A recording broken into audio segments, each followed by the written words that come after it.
خودم توضیحات اضافی همش هست. اوکی گایز، میریم برای نکته دی. آخر هر حرفی بیاید ت خوانده می شود. مثل براتون مثالا رو نوشتم. Freund, Freund, sind. هر کجای دیگه هم تمرکز بکنید و فوکوس بکنید روی تلفظ، دیای آخر کلمه همیشه تی خونده میشه. ت، ц، صدای ц میده. کاتسه، شاتس، وایتس، لتسته، لتسته یعنی لست. مثلا میگیم لتسته وخه، هفته گذشته. Oder jetzt.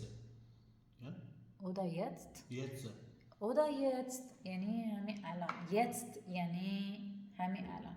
موقع حرف زدن مثلا میخوای بگی که اون موقع این کارو کردی یا الان. Oder jetzt الان. میخوای بعدن بریم فروشگاه یا الان. Oder jetzt. حالا این از سه. حالا jetzt هم میتونید اینجا استفاده بکنید. نکته زد.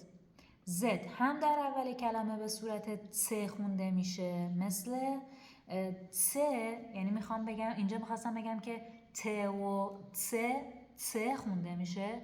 زد هم به تنهایی وقتی میاد اول کلمه هم ц خونده میشه. مثل زیما، زایت، زوکا، شکر. نمیدونم چرا من اینا رو ننوشتم. زیما اتاق، زایت یعنی زمان، زوکا یعنی شکر. پی اف. پی اف صدای ف میده. ف یعنی هم خودش پف پفد پفرد پفرد هورس.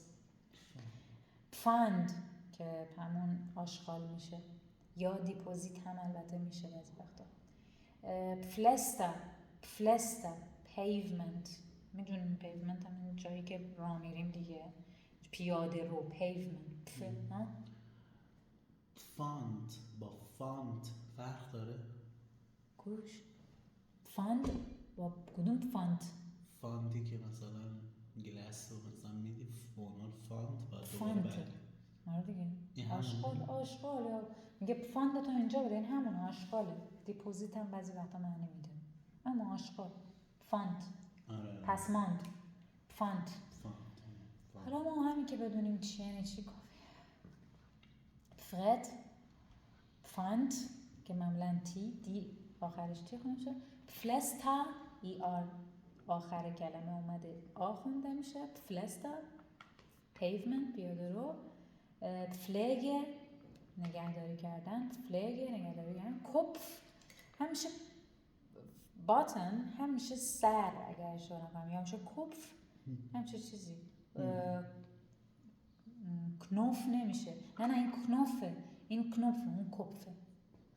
این کنوف هست. تاپف و حالا وی که اینجا ف هست، فاو اینجا ف خونده میشه. فیل، فاتا، فول. فول هم یعنی فول، همون فول خودمون، فول انگلیسی. اس. برای اس 5 تا نکته مهم داریم. 1.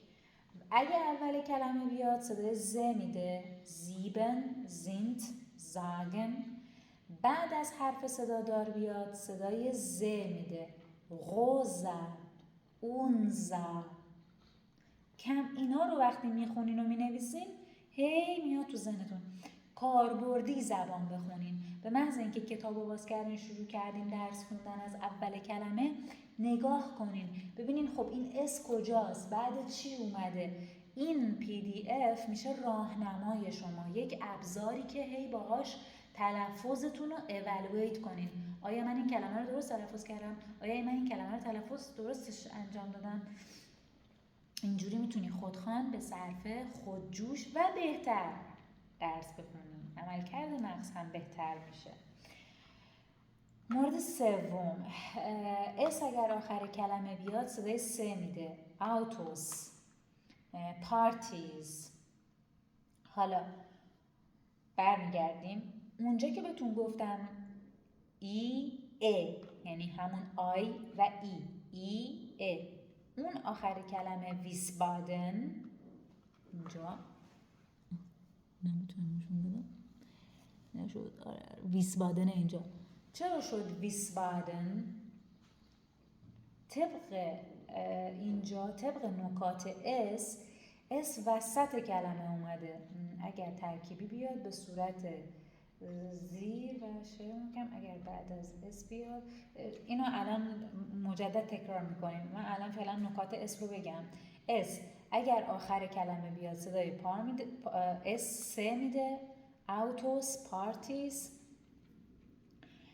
اگه بعد از اس حرف بی صدا بیاد، اس به صورت سه خونده میشه ویسبادن. خب خدا رو من اینجا کلا نکتهش رو گفته بودم. ویسبادن اون بالا داریم، اینجا هم داریم. گفتیم اگر که اس بعد حرف بی صدا بیاد سه، اما اگر بعد از حروف صدادار بیاد ز. برای همین من قسمت ویسبادن اونجا نوشتم سه. چرا؟ چون بعد از حرف بی صدا اومده، سه خونده میشه.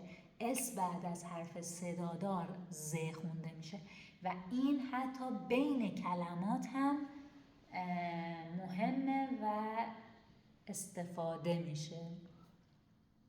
سوالی داری؟ آره یه نکته، بعد از اس حرف بی صدا بیاد سه خونده میشه، درسته؟ اگه بعد از اون حرف صدادار بیاد، اگر بعد از اس، بله، اگه بعد از اس حرف صدادار بیاد ز خونده میشه. آها. مثل غوز، مونزا، حرف صدادار.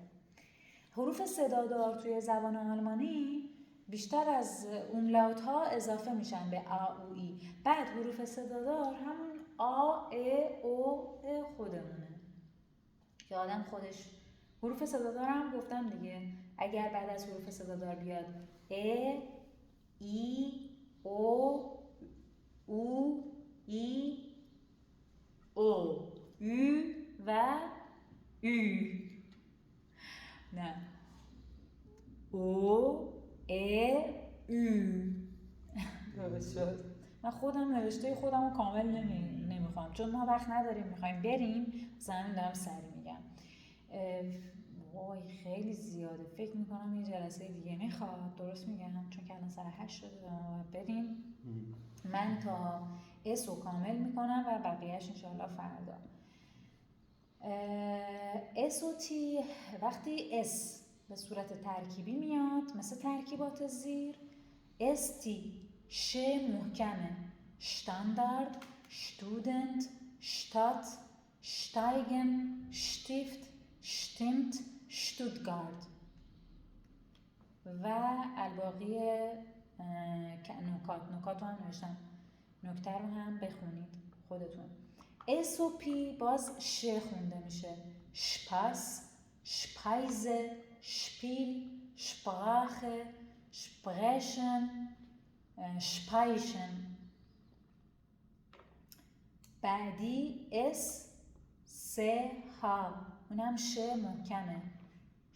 شو، شلانگه، شرایبن، شویز، شویتز، شویتز، شواین. من گوشیم هی زنگ میخوره ببخشید. شوین، پیگ و اینکه کلا دفعه بعد موبایلم خاموش کنم. کمیش. شا تموم شد. صفحه بعدیش و اون آخر صفحه یه سری کلمات داریم که اون کلمات تمرینی هن و شامل تمام نکات بالا هم میشن. انشالله فردا ساعت 5 همینجا تمریناتمون رو ادامه میدیم و هر روز بیشتر. الان برای منی که مثلا حالا ذره سطحم از این بالاتر بود، امروز واقعا عایده خاصی نداشت، اما واقعا برای من تمرین کردن و تکرار کردن اینا خیلی مهم بود. سلامت باشید. خداحافظ.